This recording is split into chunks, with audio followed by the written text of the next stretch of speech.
Bonjour et bienvenue. Je m'appelle Michèle Chaput et je suis votre animatrice pour la présentation d'aujourd'hui dans le cadre du programme Adopter un navire de 2025, parrainé par nos amis chez l'Incroyable Garde côtière canadienne. Nous sommes ravis d'être de retour pour la 5e année de ce programme qui vous donne un aperçu approfondi des carrières et des possibilités d'éducation au sein de la Garde côtière et de Pêche et Océan Canada. L'objectif de ce programme est de mettre en évidence toutes les informations dont vous avez besoin pour envisager de rejoindre l'industrie maritime canadienne et les opportunités uniques et bien rémunérées qui vous mettront au défi, vous inspireront et traceront la voie vers un avenir très passionnant. Pour tous les enseignants qui écoutent, n'hésitez pas à laisser un message dans le chat pour nous dire d'où vous et vos élèves vous connectez aujourd'hui. Et pour les élèves dans le public, assurez-vous de prendre note de vos questions et de rester à l'écoute jusqu'à la fin car nous avons prévu une séance de questions-réponses. Maintenant, sans plus tarder, j'ai le plaisir de vous présenter notre invité spécial d'aujourd'hui, agent de recrutement avec le Collège de la Garde côtière canadienne, Sandrine Sombier.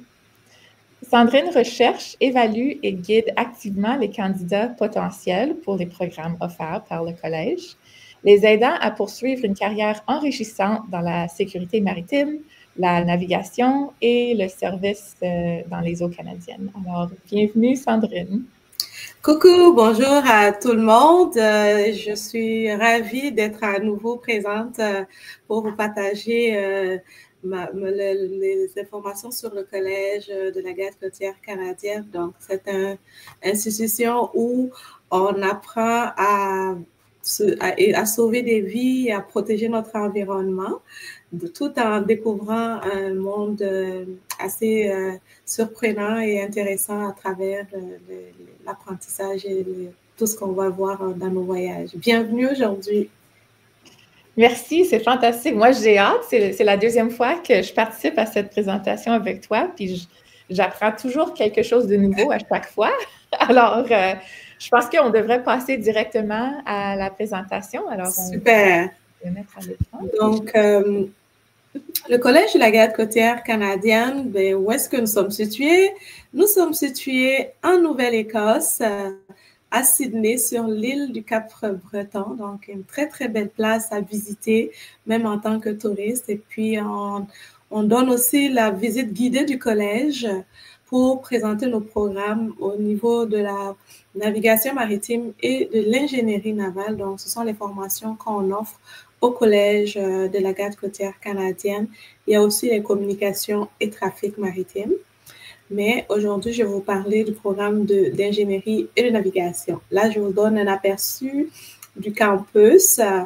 On a donc l'installation nautique où on a nos embarcations qui sont gardées. On voit ici, il y aura la cafétéria, la bibliothèque, les salles de classe et la partie académique. On a le centre musette, donc c'est là où on a nos salles de sport, nos gymnases et la piscine. On a une belle cour aussi dont on peut profiter dans les beaux jours. Les résidences et l'installation mécanique, donc pour ceux qui font la mécanique navale en ingénierie navale. Donc, c'est un peu plus reculé pour des mesures de sécurité. On a un terrain aussi de sport, aussi un peu de l'autre côté. On peut se balader aussi dans les bois aussi dans le collège. Donc, quand il fait beau, on peut dîner au soleil. On a notre bibliothèque aussi qui a été nouvellement aménagée avec des belles cartes aussi où on voit les images de nos navires. Donc, on a les résidences. C'est individuel, donc chacun a sa chambre. On va avoir d'ailleurs une vidéo. Ça va vous donner une meilleure idée.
Donc, ça vous donne une petite idée de chacun sa chambre et puis c'est configuré un peu comme sur le bateau. Puis à chaque 8 chambres, vous avez 2 salles de bain que vous partagez avec un salon. Puis donc, je vais vous parler du centre mieux-être, donc le gymnase avec la piscine et un sauna aussi, même salle de conditionnement où on peut faire du vélo aussi et aussi de la boxe ou les machines aussi pour courir. Donc, on a des activités aussi bien à l'intérieur qu'à l'extérieur du campus. Et il y a plusieurs sports, du hockey, du soccer, du basket, un peu à votre choix. Pour lequel on nous connaît, c'est de façon assez soutenue, c'est la compétition de voile qu'on fait, ainsi que la course de relais aussi qu'on fait au collège. C'est vraiment à chaque fois des activités plaisantes pour les étudiants au collège. Donc, je vous parle de l'ingénierie navale. L'élève officier en ingénierie navale au collège, qu'est-ce que ça signifie? C'est comme dans une ville, quand on est au niveau de l'ingénierie navale dans le bateau. Donc, il faut s'assurer que toute la machinerie, tous les équipements fonctionnent. Il faut les entretenir et faire la maintenance. Donc, aussi bien l'eau qu'on boit, l'air qu'on respire, les moteurs, le gouvernail, tout doit bien fonctionner. Donc, ils sont là pour s'assurer de cela. Donc, durant la formation, au collège, ils sont aussi bien à l'entrepôt pour apprendre de façon pratique, mais en classe aussi, sans oublier la partie stage. Donc, c'est assez le fun parce que on pratique vraiment, on suit le côté théorique en classe. Donc, il y a l'électricité, l'architecture, l'électronique, le dessin. Donc, ils vont apprendre à utiliser les outils. Ils vont faire de l'usinage, ils vont fabriquer des outils aussi. Donc, pour les bricoleurs, c'est vraiment passionnant. Ainsi que l'hydraulique, ils vont apprendre le soudage aussi. Donc, c'est vraiment plusieurs habiletés qu'ils vont apprendre et compétences. Et voici un exemple ici des premiers outils qu'ils font. Donc, ça évolue de la première à la 4e année d'études. Le type d'outils qu'ils vont apprendre à faire va changer selon dans le temps. Et ici, on les voit ici en train de démonter des moteurs. Ils vont apprendre aussi à utiliser des simulateurs de propulsion. Puis, du côté de la navigation maritime, bien, ça, c'est bien sûr, on sait qu'ils vont piloter des bateaux, mais donc, la partie maritime, c'est ceux qui vont s'assurer que l'équipage aussi va partir d'un point à la destination en toute sécurité. Donc, durant la formation, on va apprendre donc le matelotage, donc à faire des nœuds, beaucoup de nœuds, plusieurs nœuds, comme vous savez sûrement faire vos nœuds de lacets de chaussures, mais là, à la garde côtière, on apprend à faire des nœuds pour attacher les choses, pour attacher le bateau, mais aussi pour sauver des vies. Donc, on apprend les signaux de communication durant la formation, mais aussi la communication radio, on apprend la météorologie. C'est important de savoir se déplacer de jour comme de nuit. Même si aujourd'hui, on sait qu'on a les GPS, mais on apprend à se déplacer en suivant les astres. Donc, avec la grande ours, la petite ours, par exemple, pour savoir où se trouve l'étoile polaire. Il y a des techniques de gestion qu'ils vont apprendre aussi parce qu'ils vont aussi être à charge de superviser les équipes, surtout des ponts, les matelots, et communiquer avec la salle des machines, ainsi que le côté logistique aussi. Donc, ils vont apprendre à lire sur les cartes, à dessiner aussi sur les cartes la stabilité du bateau. Donc, on a notre propre planétarium au collège aussi. Et puis, donc, ça va être apprendre, comme je disais, à piloter tous ces différents types de bateaux que nous avons. Et donc, ils vont apprendre aussi des techniques de recherche et sauvetage, à contenir s'il y a une pollution maritime aussi. Donc, une pollution sur l'eau, comment est-ce qu'il faut contenir le déversement. Donc, ils vont apprendre toutes ces méthodes-là. Et donc, il y aura les stages en mer. Donc, quand on fait les stages en navigation, on a 2 stages, en 2e et en 3e année de la formation au collège. Puis aussi, en ingénierie, aussi, on a un stage en deuxième et en troisième année. Ça permet d'aller, par exemple, en Arctique, de voir les ours polaires, de voir les aurores boréales. Donc, c'est vraiment des paysages magnifiques et uniques que beaucoup n'ont pas la chance de voir. C'est comme une croisière, mais vous n'avez rien à débourser, là. Donc, c'est vraiment ça.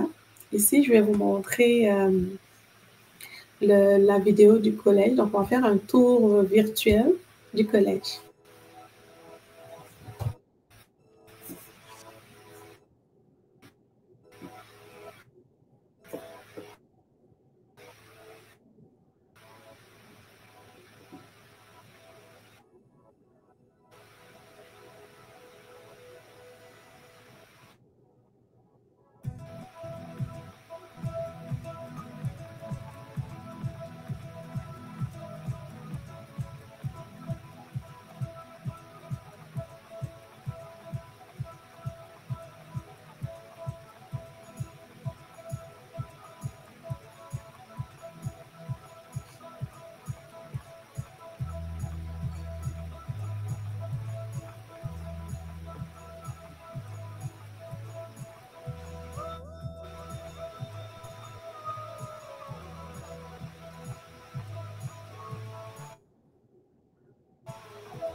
Donc, ça vous donne une petite idée de comment ça se passe au collège. C'est des petites classes quand même, je dirais. Donc, les instructeurs ont vraiment le temps d'être avec vous, donc pour vous accompagner dans votre apprentissage.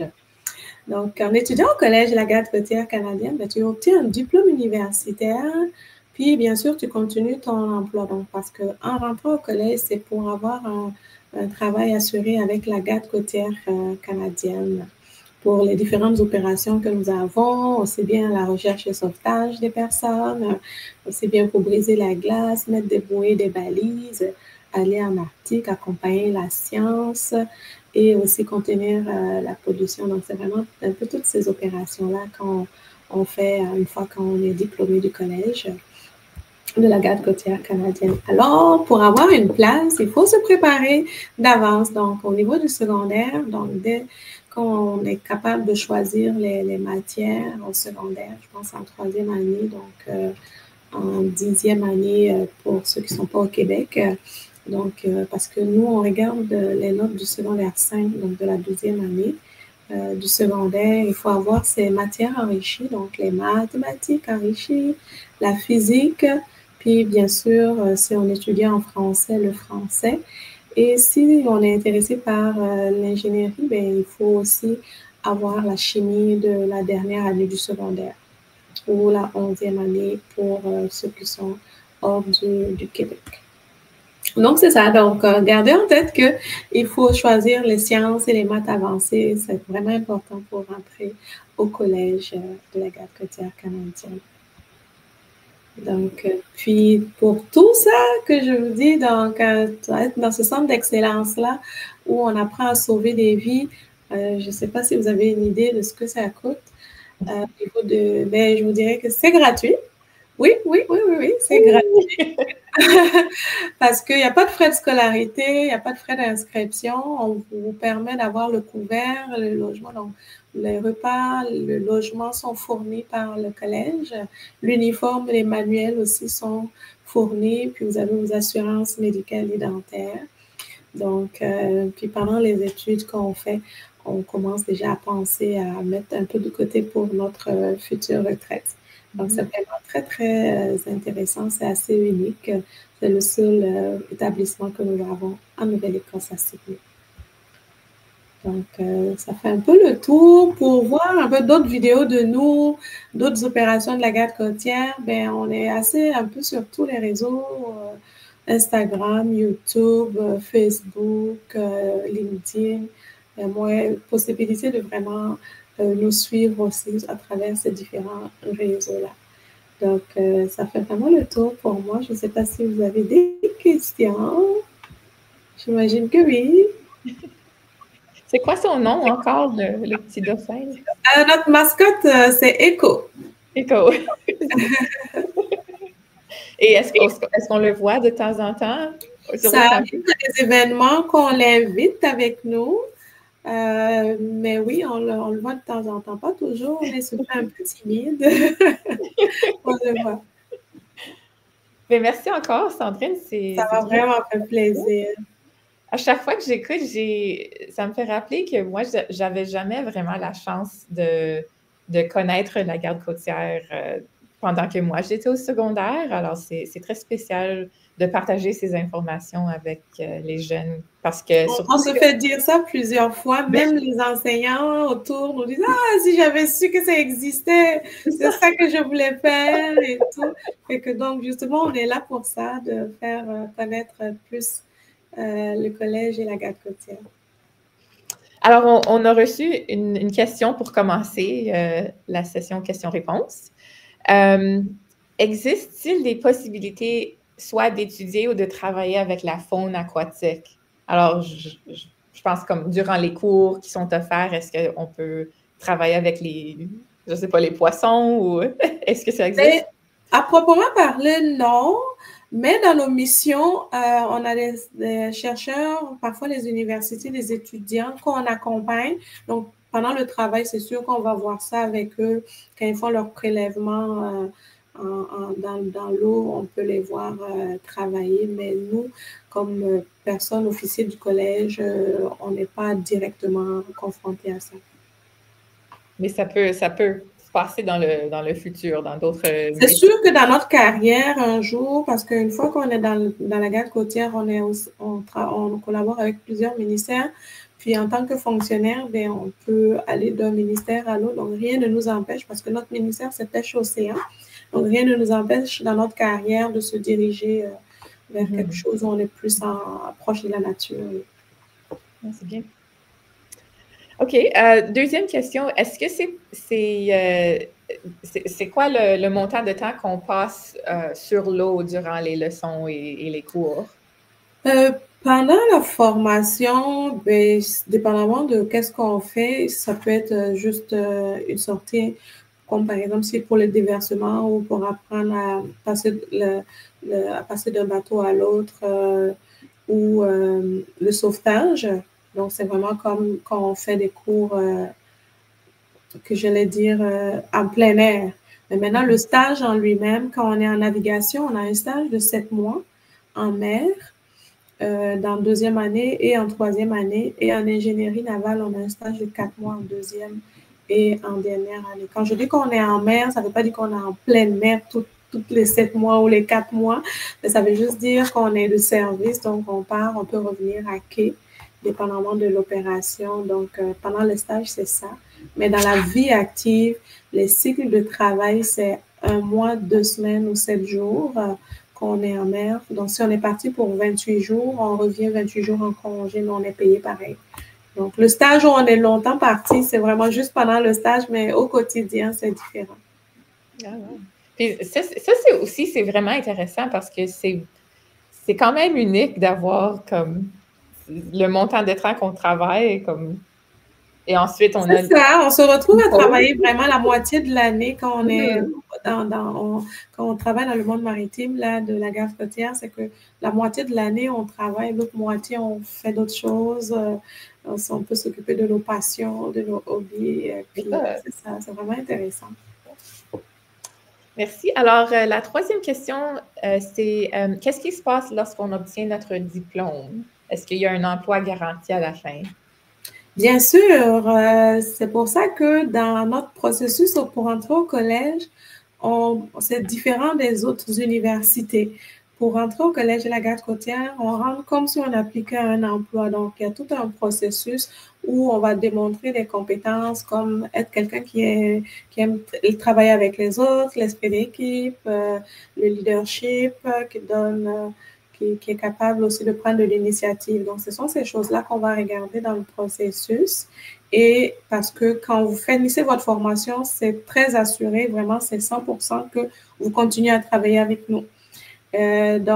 Par contre, où est-ce que vous allez être? Dans un premier temps, on vous laisse choisir, mais en définitive, ça va être selon le besoin de la garde côtière canadienne que vous allez être à travailler. Si par exemple, moi, je travaille à partir du Québec, donc si votre base c'est au Québec, vous allez être ici dans la ville de Québec et partir de Québec pour vos missions, ou alors c'est nous qui allons nous occuper de vous amener dans le port où vous partez. Si par exemple, vous devez partir du Saguenay, ben, nous, on se charge à partir du Québec de vous amener au Saguenay. Si c'est à Gaspé, on vous se charge aussi. Donc, c'est la même chose à Halifax aussi. Si on part d'Halifax, la base, et que donc on va vous prendre de là pour le voyage et vous ramener là. Si ça se trouve que le voyage se termine à une autre place, ben, on s'occupe de vous ramener à votre base. Ah, wow! Tu vois, c'était toujours une question que j'avais. Je ne savais pas ça auparavant. Ah, c'est vraiment... Oui, c'est ça. C'est pour ça que je dis, on voyage vraiment. Là, moi, je suis partie faire une semaine quand on mettait des bouées dans la Côte-Nord. Donc, je suis partie de Gaspé. On est allé à Sept-Îles, Havre-Saint-Pierre, Baie-Comeau. J'ai vu les îles Méga. Il y avait des marsouins. Il y avait encore de la glace. C'était au mois de mai. C'était vraiment impressionnant. Et puis, on est revenu à Gaspé. Ils sont restés 2 jours. Ils ont pu aller un peu à la plage, puis reprendre. Puis, il fallait revenir à Québec. Donc, ceux qui sont venus pour le changement d'équipe, ils ont quitté Québec pour venir à Gaspé. Moi, j'étais à Gaspé, donc moi, je suis descendue à Gaspé. Oh, wow! Ah, c'est super bien. C'est très attrayant. Ben oui, c'est unique. Hein? Puis sur l'eau, on est comme une famille aussi dans le monde marin. Là. Oui, j'ai déjà entendu des membres de la garde côtière en disant ça, que c'est plus comme une famille. C'est ça.